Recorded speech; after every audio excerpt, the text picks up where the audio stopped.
पूर्ण परमात्मा कबीर परमेश्वर अपने सतलोक को छोड़कर यहाँ इस मृतलोक में आते हैं और काल भगवान ने अपने दूतों के द्वारा, अपने संदेशवाहक गुरुओं के द्वारा उल्टा ज्ञान प्रचार करवा रखा होता है। ये काल भगवान नहीं चाहता कि इस प्राणी को यथार्थ भक्ति का ज्ञान हो, इसको सतलोक के बारे में पता लगे, और ये नहीं चाहता कि मेरी क्रियाओं का जो मैं ये इनको उत्पन्न कर रहा हूं फिर मार रहा हूं, ये ज्ञान ना हो जाए। उसको परमात्मा कबीर परमेश्वर आकर ही हमें बताते हैं कि आप जिन परमात्माओं की, भगवानों की भक्ति कर रहे हो, इनसे तुम पूर्ण मोक्ष प्राप्त नहीं कर सकते, काल के जाल में ही रहोगे। और इन परमात्माओं से, इन भगवानों से तुम्हारा 3 ताप का दुख भी नहीं मिट सकता। उसके लिए कहते हैं, तुम कौन राम का जपते जापम और ताते कटे न ये 3 तापम। तुम किस भगवान की, किन भगवानों की भक्ति कर रहे हो? जिन भगवानों की तुम भक्ति कर रहे हो उनसे तो तुम्हारे 3 ताप भी नष्ट नहीं हो सकते। 3 ताप कैसे होते हैं? जैसे किसी देव का रुष्ट हो जाना, किसी के द्वारा जादू जंतर करके, किसी के द्वारा तांत्रिक विद्या करके किसी को प्रभावित किया होता है, किसी पर कुछ कर रखा होता है, जंतर मंतर किया हुआ होता है, या किसी ने कोई श्राप किसी को दे दिया है, तो उसको ये 3 लोक के भगवान ब्रह्मा, श्री ब्रह्मा जी, श्री विष्णु, श्री शिव जी तथा ब्रह्म व परब्रह्म तक नहीं समाप्त कर सकते। इनको पूर्ण परमात्मा, पूर्ण ब्रह्म, सारी सृष्टि के रचनहार कबीर परमेश्वर ही नष्ट कर सकते हैं। एक उदाहरण देते हैं, जैसे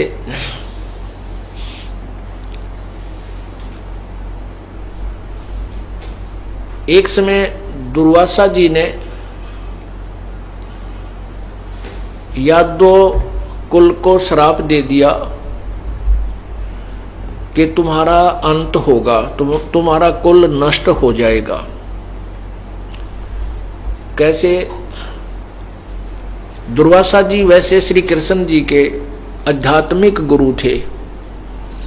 संदीपनी जी वो केवल अक्षर ज्ञान विद्या के गुरु थे। एक समय दुर्वासा जो संत ऋषि थे, द्वारिका नगरी के बाहर बनी में विराजमान हुए। बनी कहते हैं एक छोटा जंगल, छोटा वन, जो गांव के आसपास, पहले पुराने समय में बहुत ज़्यादा जंगल होते थे आसपास, और उसके बाद फिर खेत होते थे। जंगल चारों तरफ आसपास छोटा सा जंगल होता था, उसको बनी बोलते थे, हुआ करता था। ये हमने भी देखा, हमारे ग्रामों के आसपास हुआ करता था। अब तो फ्लड के कारण नष्ट भ्रष्ट हो गए, नहीं तो बहुत अच्छा चारों तरफ आधा किलोमीटर लगभग चारों तरफ बहुत अच्छा बनसा होता था, उसको बनी बोलते थे। उसके बाद खेत शुरू हो जाते थे जो उपज के लिए तैयार किए जाते थे। तो उस बनी में आकर के दुर्वासा जी बैठ गए। उधर से यादव लोग श्री कृष्ण जी की महिमा से बहुत ज़्यादा प्रभावित थे। जैसे श्री कृष्ण जी ने कंस को मार दिया था और शिशुपाल को का जो है ना सुदर्शन चक्र से उसका सिर काट दिया था। जरासिंह को मार दिया था। काल्यावन को भी मुचकिंद के द्वारा मरवा दिया था। और भी बहुत से ऐसी लीलाएं की, जैसे गोवर्धन पर्वत को भी उठा लिया था, उसको गिरिराज को उठा लिया था। तो इस कारण से यादव लोग जो भगवान श्री कृष्ण के वंशज थे, वो इतने अभिमानी हो गए कि हमारे साथ भगवान श्री कृष्ण जी हैं, हमारा कोई कुछ नहीं कर सकता, ये संत कुछ नहीं, ये भगवान है, श्री कृष्ण जी भगवान है और अन्य तो संत हैं। तो इसलिए उन्होंने आम साधु संत ऋषि का अनादर करना प्रारंभ कर दिया, उनके साथ ठीक व्यवहार नहीं करते थे। पुण्यात्माओं, ये जो सारी कहानी होती है, जैसे भगवान श्री कृष्ण जी ने जो जो भी लीलाएं की, ये इनके जीवन में पूर्व निर्धारित थी।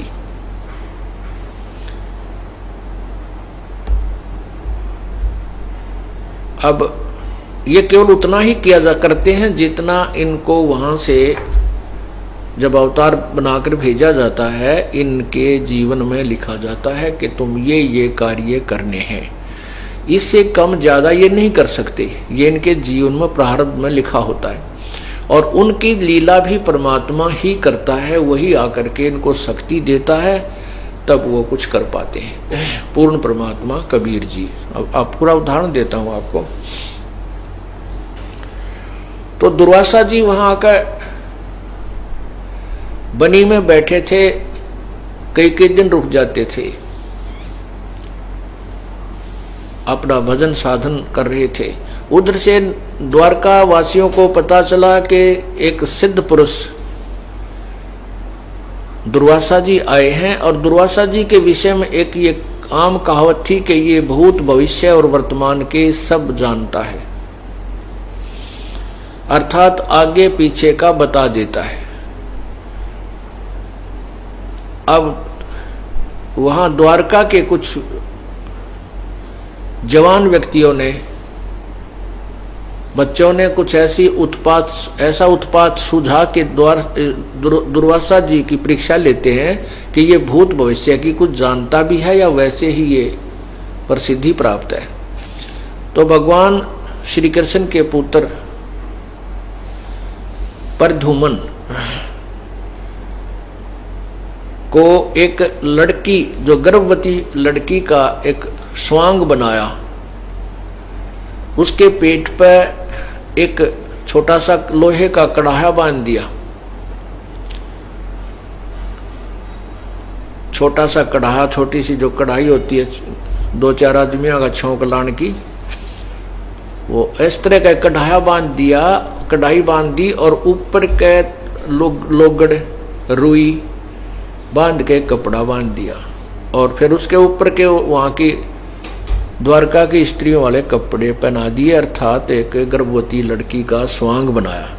उसका एक नकली पति बना लिया, और 10-20 व्यक्ति उनके साथ दुर्वासा जी के पास बनी में पहुंचे, जहां उनका डेरा लगा हुआ था, विराजमान थे। तो वहां जाकर के उन व्यक्तियों ने कहा कि हे ऋषिवर, आपके विषय में सुना है कि आप तीनों काल के जानते हो, ये इसका पति है, इनको बहुत वर्ष उपरांत परमात्मा ने दया बख्शी है, अर्थात शादी के 10-12 वर्ष के बाद अब इनको गर्भ रहा है, कोई आस हुई है, और ये इतने उतावले हो रहे हैं कि हमें ये पता लगे कि हमारे गर्भ में लड़का है या लड़की।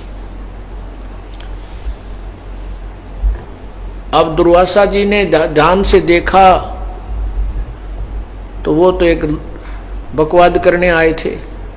तब दुर्वासा जी ने उनको गुस्से में आकर कहा, क्रोध में आकर कहा कि ये बताओ इसको क्या होगा, इससे, इस गर्भ से तुम्हारा यादव कुल का सर्वनाश होगा, यादव कुल नष्ट होगा। अब ऐसा कहकर के दुर्वासा जी का बहुत भयंकर रूप हो गया। तो वो बच्चे थे, भाग लिए वहां, अगे तो भाई बात बिगड़ गई, कहीं तुम न और ना शराब स्वरूप दे दे, चलो